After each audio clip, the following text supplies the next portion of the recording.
Good morning student. आज हम chapter पढ़ने जा रहे हैं गज़ल। दुष्यंत कुमार की यह गज़ल है, तो इसके बारे में हम आप पढ़ेंगे। दुष्यंत कुमार, इनका जन्म सन 1933 में राजपुर नवादा गांव में उत्तर प्रदेश में हुआ था। उनकी प्रमुख रचना सूर्य का स्वागत, आवाज़ों के घेरे, साए में धूप, जलते हुए वन, बसंत, एक कंठ, विष पानी, छोटे छोटे सवाल, आंगन में एक वृक्ष, दोहरी जिंदगी, ये उपन्यास थे और ये गीति नाट्य थे और इनकी मृत्यु 1975 ईस्वी में हुई थी। तो दुष्यंत कुमार का साहित्यिक जीवन इलाहाबाद में आरंभ हुआ। वहाँ की साहित्यिक संस्था परिमल की गोष्ठियों में सक्रिय रूप से भाग लेते थे। नए पत्ते जैसे महत्वपूर्ण पत्र के साथ जुड़े और अल्पायु में इनका देहावसान हो गया था। किंतु इस छोटे जीवन में अन्य साहित्यिक उपलब्धियाँ कुछ छोटी नहीं हैं और बहुत छोटी उम्र में इनका देहावसान होने के बाद भी इनने बहुत सी साहित्यिक उपलब्धियाँ प्राप्त की और उनकी लोकप्रियता एक कंठ विश्वव्यापी विश्व पाई शीर्षक गीति नाटक हिंदी साहित्य की महत्वपूर्ण और प्रसिद्ध कृति है। और दुष्यंत जी की जो गज़ल दी गई है वो उनकी गज़ल संग्रह साए में धूप से ली गई है। मतलब इस किताब में जो आपको गज़ल दी गई है वह साए में धूप से ली गई है। गज़लों में शीर्षक देने का कोई चलन नहीं है, इसलिए यहाँ शीर्षक नहीं दिया गया। इस चैप्टर में उनका कोई शीर्षक नहीं दिया है। गज़ल एक ऐसी विधा है जिसमें सभी शेर अपने अपने में मुकम्मल और स्वतंत्र होते हैं। उन्हें किसी क्रम व्यवस्था में तहत पढ़े जाने का दरकार नहीं होती। इसके बावजूद दो चीज़ें ऐसी हैं, इनमें शेरों को आपस में जोड़कर एक रचना की शक्ल दे दी जाती है, एक रूप दे दिया जाता है। और इस प्रकार दुष्यंत जी के द्वारा जो गज़ल लिखी गई है उसमें कोई शीर्षक नहीं दिया गया है, यह सिर्फ गज़ल है। तो इस चैप्टर में जो गज़ल है, इस गज़ल में जो अर्थ है इसका मतलब, तो इसके बारे में जो बताया गया है कि दुष्यंत कुमार की यह गज़ल है, यह जन जागरण का संदेश देती है। मतलब इस गज़ल में जो भी दिया गया है वह जन जागरण का संदेश दे रही है। कवि ने देश की दुर्व्यवस्था देखकर निराश है। कवि ये दुष्यंत कुमार हैं, वह इसकी दुर्व्यवस्था, देश की दुर्व्यवस्था देखकर निराश है। आज़ाद भारत उन्होंने सपना लिया था कि अब हर घर में रोशनी होगी, परंतु हुआ यह कि पूरा शहर अंधेरे में डूबा है। मतलब आज़ाद भारत ने यह सपना लिया था कि हर घर में रोशनी होगी, चिराग जलेंगे, पर यह इसका उल्टा हुआ। पूरे शहर अंधेरे में डूबे हुए, देश की व्यवस्था ऐसी बन गई है कि यहाँ कष्ट ही कष्ट है। मतलब आज़ाद होने के बाद हमारे देश में हमें क्या क्या कष्ट थे, उसकी दुर्व्यवस्था के बारे में दुष्यंत कुमार ने इसमें लिखा है। राजनीतिक व्यवस्था खुद कष्टों का कारण है। मतलब जो राजनीतिक लोग हैं वही कष्टों का कारण है, इस गज़ल में बताया गया है। दिल करता है यहाँ से कहीं और चले जाएं। कवि कह रहा है कि आज़ाद भारत होने के बाद भी हम इतने कष्टों में हैं, यह सब कुछ राजनीतिक व्यवस्था के कारण हम कष्टों में हैं। तो मेरा दिल कर रहा है कि मैं यहाँ से कहीं और चला जाऊँ। यहाँ के लोग तो ऐसे आलसी, निकम्मे और शोषित हैं, यहाँ हर अभाव को चुपचाप पी लेते हैं। मतलब राजनीतिक लोगों ने जो अव्यवस्था फैलाई है उसको चुपचाप सहन कर जाते हैं यहाँ के लोग। पर कवि कह रहे हैं कि मुझे तो यहाँ से कहीं और जाने की इच्छा है, क्योंकि मैं ऐसे कष्टों में नहीं रह सकता। ये कमीज के ना होने पर इसके लिए शोर नहीं मचाते, बल्कि अपने पाँव से पेट को ढकने की कोशिश करते हैं। मतलब जनता के बारे में बताया है कि ऐसे आलसी निकम्मे हैं कि अभाव में को चुपचाप पी लेते हैं और शोर भी नहीं मचाते और अपने पेट को ढकने की कोशिश करते हैं। ये लोग खुद ही कोई एक हसीन नज़ारे के समान मन में पाले रहते, इसी के सहारे इनकी ज़िंदगी कट जाती है। मतलब इतने आलसी हैं और इतने शोषित हो गए हैं कि इन अभाव को चुपचाप सहन करते जा रहे हैं। कवि की कोशिश है कि इन शोषितों की आवाज़ विद्रोह का प्रभाव हो।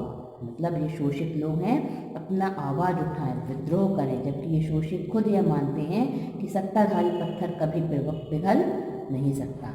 कवि कह रहे हैं कि शोषित लोग यह मान रहे हैं कि ये राजनीतिक नेता लोग कभी विद्रोह की आवाज़ को नहीं सुनेंगे, ये हमारी आवाज़ को कुचल देंगे। अब कवि का निश्चय यही है कि यह क्रांति का आवाज़ बुलंद करके रहेगा। तो कवि ने राजनीतिक अव्यवस्था से, जो हमारे देश में दुर्व्यवस्था हुई है और हम शोषित लोग, हम आलसी लोग, हम निकम्मे लोग इसको कैसे सहन करते जा रहे हैं, इसका विद्रोह नहीं कर रहे हो। कवि कह रहे हैं इसका विद्रोह करो, पर जनता कह रही है हम विद्रोह नहीं कर सकते। तो पहली लाइन है, कहाँ तो तय था चिरागा हर एक घर के लिए, कहाँ चिराग मैसर नहीं शहर के लिए, यहाँ दरख्तों के साए में धूप लगती है, चलो यहाँ से चले और उम्र भर के लिए। तो गज़ल है यह शेर है, दो शेर को मिला के बनाया गया है। तो मयस्सर, मयस्सर मतलब होता है उपलब्ध, दरखत मतलब होता है पेड़, और साय मतलब होता है छाया।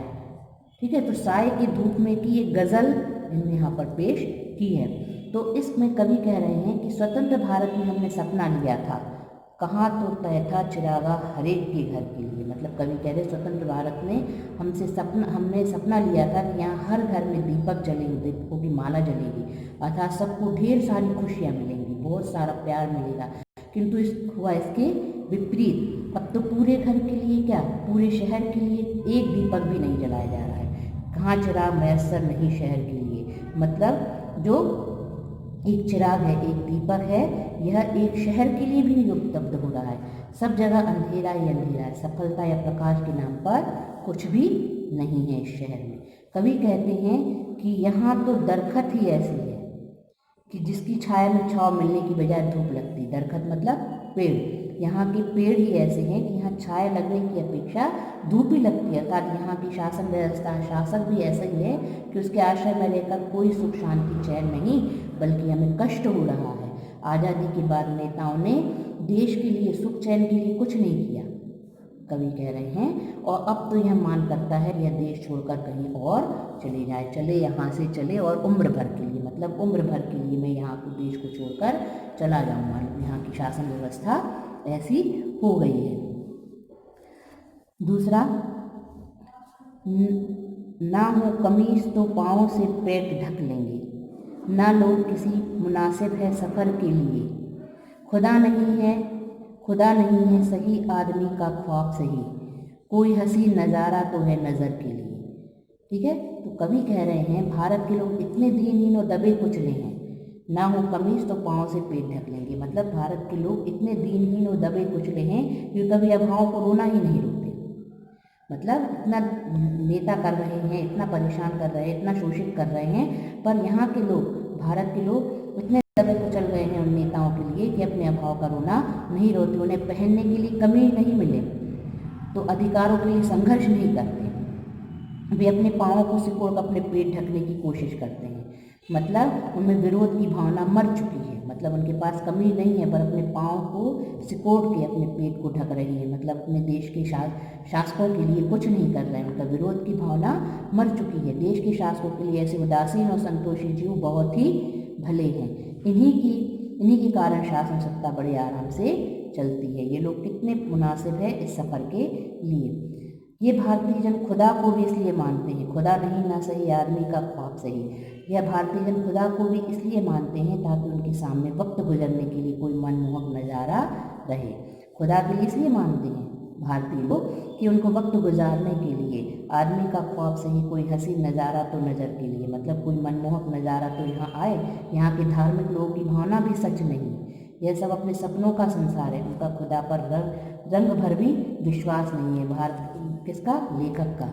वह कह रहे हैं कि ये भारतीय लोग तो खुदा पर विश्वास, खुदा को भी इसलिए मानते हैं ताकि उनके सामने वक्त के गुजरने का कोई नज़ारा नजर आए। पर यहाँ के धार्मिक लोगों की भगवान भी सच नहीं है, यहाँ अपने सपनों का संसार है, अपने खुदा पर रंग भर भी विश्वास नहीं करते हैं। इसके बाद है, वे मुतम्मईन हैं कि पत्थर पिघल नहीं सकता, मैं बेकरार हूँ आवाज़ में असर के लिए, तेरा निजाम है सिलदे ज़ुबान शायर की,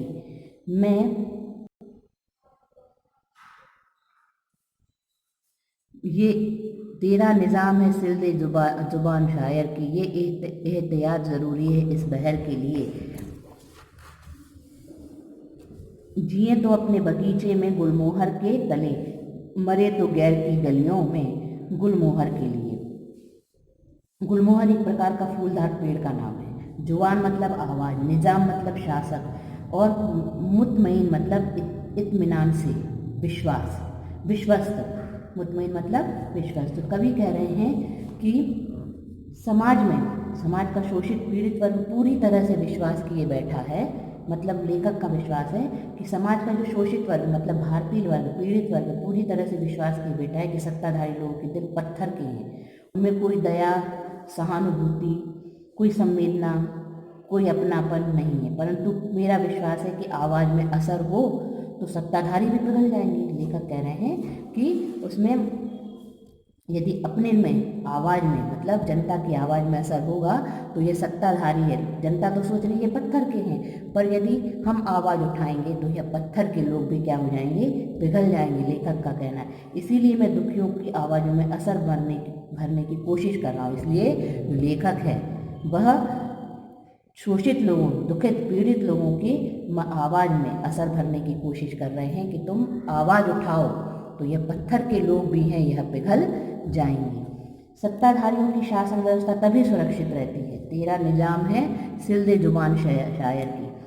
तो कवि कह रहे हैं निजाम मतलब शासक, कवि कह रहे हैं कि सत्ताधारियों की शासन व्यवस्था तभी सुरक्षित है जबकि शहर के लोग चुप रहें, वे व्यवस्था के विरुद्ध आवाज़ ना उठाएं। तो इसीलिए यह सत्ताधारी की शासन व्यवस्था सुरक्षित है, क्योंकि हम लोग आवाज़ उठा नहीं रहे हैं।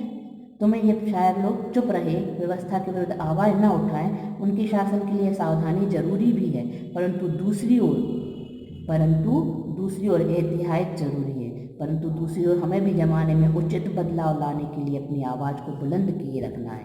कवि कह रहे हैं कि शासन व्यवस्था को सुरक्षित रखने के लिए हमें चुप रहना, शायरों को चुप रहना जरूरी भी है, आवाज़ ना उठाएं, क्योंकि शासन सावधानी से जरूर ही चलता रहे, परंतु हमें ज़माने को उचित व्यवस्था, उचित बदलाव लाने के लिए हमें अपनी आवाज़ उठाना भी बहुत ज़रूरी है। कवि कह रहे हैं कि हमारी यह धर्म बनता है कि अगर हम अपने बगीचे में जिए तो इसी गुलमोहर के लिए जिए।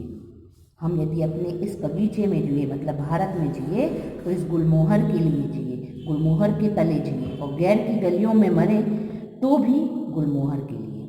मतलब यदि हम अपने भारत देश में रह रहे हैं, इस भारत के बगीचे में रह रहे हैं, तो एक गुलमोहर मतलब एक गुलमोहर फूलदार पेड़ पौधे की तरह रहे, और गैर के यहाँ भी मरे, गैर की गलियों में भी मरे तो एक गुलमोहर पेड़ पौधे फूलदार फूल की तरह मरे।